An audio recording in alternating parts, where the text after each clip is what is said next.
কোকিল ডাকলেই বসন্ত আসে না।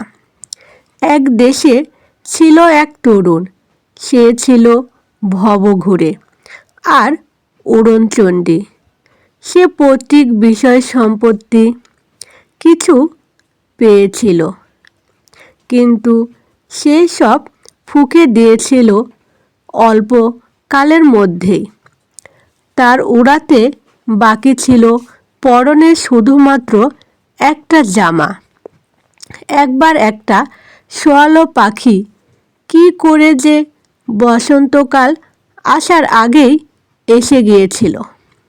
তাকে দেখে উড়নচণ্ডী তরুণটি মনে করল, এই তো গরমকাল এসে গেল, আর জামার কি দরকার।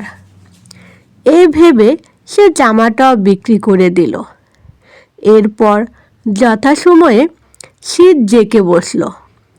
চারদিক অমনি বরফে ছেয়ে গেল।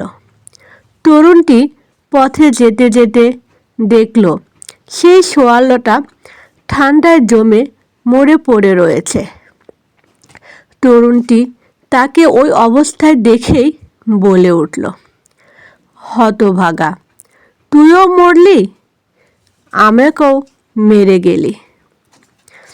বন্ধুরা, এই গল্পটি থেকে আমরা এই শিক্ষা পাই যে সময় বুঝে সব কাজ করতে হয়, নইলে পদে পদে বিপদে পড়তে হয়।